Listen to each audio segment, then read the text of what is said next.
નમસ્તે વિદ્યાર્થી મિત્રો, ધોરણ 10 8 તારીખે તમારે એકમ કસોટીનું પેપર છે વિજ્ઞાનનું।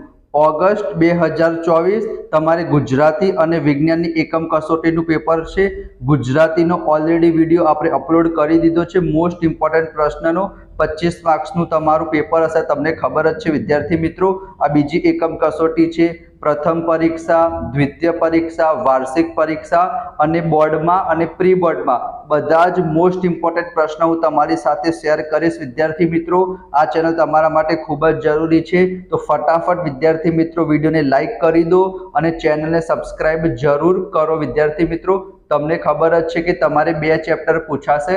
5મું ચેપ્ટર જૈવિક ક્રિયાઓ અને 9મું ચેપ્ટર પ્રકાશનું પરાવર્તન અને વક્રીભવન।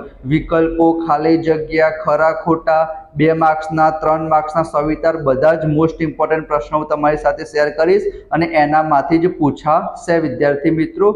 તો અહીંયા તમે જોઈ શકો છો વિદ્યાર્થી મિત્રો, જેમ કે આ ટોટલ 3 વિકલ્પો પૂછાશે। જેમ કે લખેલું છે કે સ્વયંપોષી પોષણ માટે ખાલી જગ્યા આવશ્યક છે। તો આપણને ખબર જ છે વિદ્યાર્થી મિત્રો, જે લીલી વનસ્પતિ હશે એ પોતાનો ખોરાક જાતે બનાવશે સૂર્યપ્રકાશની હાજરીમાં, તેને સ્વયંપોષી પોષણ કહેવાય। તો સૂર્યનો પ્રકાશ જોશે, કાર્બન ડાયોક્સાઇડ પણ જોશે, પાણી પણ જોશે, ક્લોરોફિલ પણ જોશે। તો જવાબ શું આવશે? આપેલ તમામ આવશે। એના પછી વિદ્યાર્થી મિત્રો બીજો પ્રશ્ન છે કે જે મનુષ્યમાં ફેફસા હશે, લંગ્સ હશે, એ શ્વસન તંત્ર સાથે જોડાયેલો એક ભાગ છે, બરાબર વિદ્યાર્થી મિત્રો। ત્રીજો પ્રશ્ન છે કે જો પ્રતિબિંબ તમને ચત્તુ મળે, ચત્તુ એટલે શું થશે વિદ્યાર્થી મિત્રો? સીધું થશે, તો એ અરીસો કયો હશે? કાં તો સમતલ અરીસો પણ હોઈ શકે છે અને બહિર્ગોળ પણ હોઈ શકે છે વિદ્યાર્થી મિત્રો।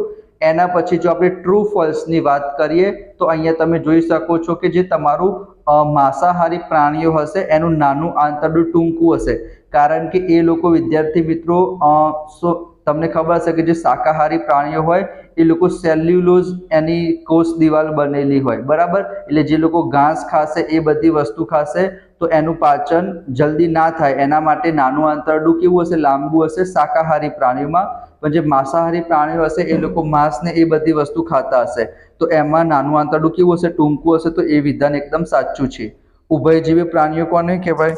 કે જે લોકો જમીન અને પાણી બંને ઉપર રહેતા હોય, જેમ કે દેડકો, તો એ ત્રિકોટરીય, એનો મતલબ કે 3 ખંડવાળું હૃદય ધરાવે છે, એ પણ એકદમ સાચું છે।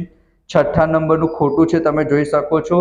અને બહિર્ગોળ લેન્સ હશે તો એની મદદથી હંમેશા તમને કેવું પ્રતિબિંબ મળશે? આભાસી, બરાબર, વાસ્તવિક નહીં મળે, આભાસી પ્રતિબિંબ મળશે, એનો મતલબ કે વિધાન સાચું છે। એના પછી તમે અહીંયા ખાલી જગ્યા જોઈ શકો છો, તમે સ્ક્રીનશોટ લેતા રહેજો કે ગ્લુકોઝના અણુનું વિઘટન થઈ જે ઉર્જા મુક્ત થશે એને આપણે કહીશું શ્વસન। એના પછી યકૃતમાંથી જે પિત્તરસ નીકળશે એ પાચન માર્ગના જઠર એટલે કે પેટ તમે કહી શકો એના દ્વારા ગ્રહણ કરવામાં આવશે।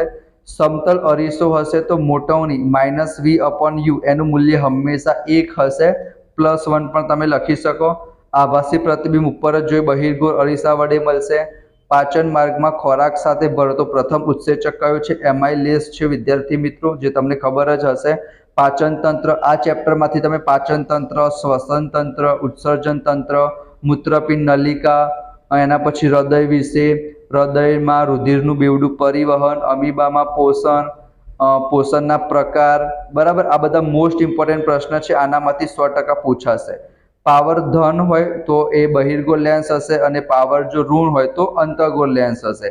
એના પછી એક વાક્યમાં તમે જોઈ શકો છો કે મૂત્રપિંડના ગારણ એકમનું નામ શું છે? મૂત્રપિંડ નલિકા, બરાબર, આ તમારી પરીક્ષામાં પૂછાઈ શકે છે।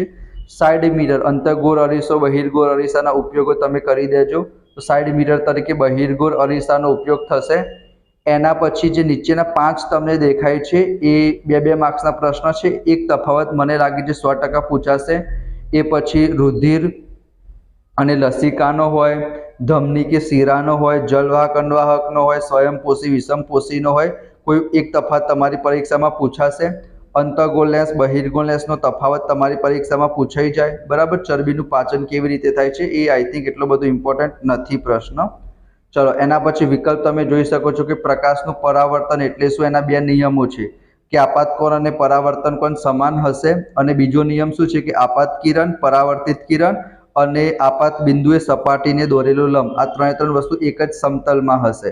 તો તમારા પરીક્ષામાં 2 માર્ક્સમાં પૂછે કે પ્રકાશનું પરાવર્તન એટલે શું અને તેના નિયમો લખો. તો આ 2 નિયમ તમારે લખવાના. ધમની અને શિરાનો ડિફરન્સ પૂછાઈ જાય. ધમનીની દિવાલ જાડી અને સ્થિતિસ્થાપક હશે, એ રુધિરને હૃદયમાંથી અંગો તરફ લઈ જશે. શિરા હશે તો અંગોમાંથી હૃદય તરફ લાવશે. બરાબર, 3-4 પોઈન્ટ તમારે લખવાના. એના પછી તમે એક વાક્યમાં પણ જોઈ શકો છો. 5મો પ્રશ્ન છે કે -2 ડાયોપ્ટર પાવર ધરાવતો હોય તો કેન્દ્ર લંબાઈ. તો સૂત્ર તમને ખબર હશે કે પાવર અને કેન્દ્ર લંબાઈ એકબીજાના વ્યસ્ત કહેવાય. તો આ -1/2 થઈ જશે, એટલે કે 0.50 સેન્ટીમીટર આન્સર આવશે. -0.50 સેન્ટીમીટર. બરાબર, માઇનસ આવ્યું એટલે કે અંતર્ગોળ લેન્સ થશે. એના પછી અહીંયા તમે ઉત્સર્જન એટલે શું, ઉત્સેચકો એટલે શું, લેન્સનું સૂત્ર છે, અરીસાનું સૂત્ર છે. બરાબર, આ તમારી પરીક્ષામાં પૂછાઈ જાય. 1 માર્ક્સના પ્રશ્ન છે. પછી વિકલ્પ તમે જોઈ શકો છો, તમે સ્ક્રીનશોટ લઈ લેજો. પહેલામાં બી જવાબ આવશે અને બીજામાં શું આવશે, 30 સેન્ટીમીટર દૂર આવશે. બરાબર, 30 સેન્ટીમીટર દૂર થઈ જશે.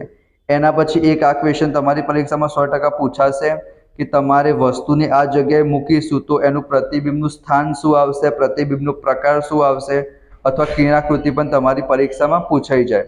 તો અહીંયા ઓબ્જેક્ટને મૂકીશું તો તમારો સી અને એફની વચ્ચે આવશે. એના પછી નાના આંતરડાની દિવાલમાં ખોરાકના તરંગવત સંકોચન અને વિસ્તરણની ઘટનાને આપણે શું કહીશું વિદ્યાર્થી મિત્રો, અભિશોષણ કહીશું. લસિકાનું મુખ્ય કાર્ય શું છે, રુધિરના પ્રવાહમાં પાછું મોકલે છે, જે વધારાનું પ્રવાહી હશે એને વિદ્યાર્થી મિત્રો. એના પછી અહીંયા તમે ટ્રુ ફોલ્સ જોઈ શકો છો.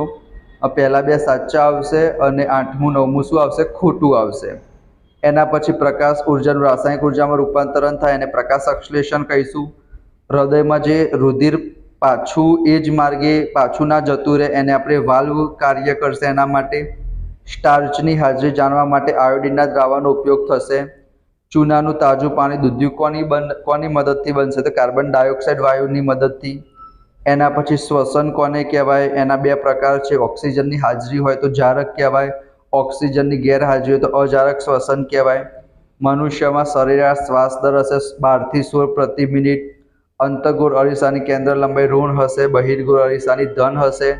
પ્રકાશની મદદથી વસ્તુ કેવી રીતે દેખાશે, જે પરાવર્તિત પ્રકાશ આપણી આંખો દ્વારા ગ્રહણ થશે ત્યારે આપણને વસ્તુ દેખાશે. એના પછી 2 માર્ક્સના પ્રશ્નો છે. પાચન એટલે શું, સ્વયંપોષી પોષણ તો ઉપર મેં તમને કીધો તો. ધમની શિરાનો તફાવત, પરાવર્તન એટલે શું, એના પ્રકારો.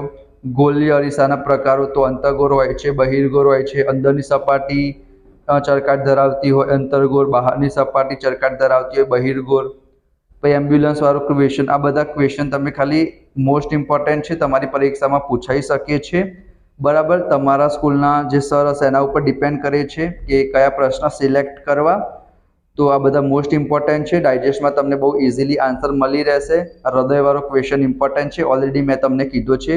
પાચન તંત્ર, શ્વસન તંત્ર, હૃદય, રુધિરનું બેવડું પરિવહન, અમીબામાં પોષણ, પાચન તંત્રવાળો, પ્રકાશના વક્રીભવનના નિયમો, વક્રીભવનની નામ નિર્દેશિત વાળી આકૃતિ તમારી પરીક્ષામાં પૂછાય.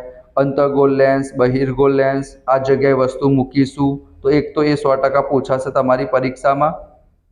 બરાબર, એના પછી અમુક ટ્રુ ફોલ્સ છે વિદ્યાર્થી મિત્રો, એ પણ તમે અહીંયા જોઈ શકો છો. બરાબર, મનુષ્યમાં ખોરાકના પાચનની શરૂઆત મુખથી થશે. બરાબર, એના પછી આ 1 વાક્યના પ્રશ્ન છે. ખોરાકના પાચનમાં લારસની ભૂમિકા, પરાવર્તનના નિયમો મેં તમને કીધા.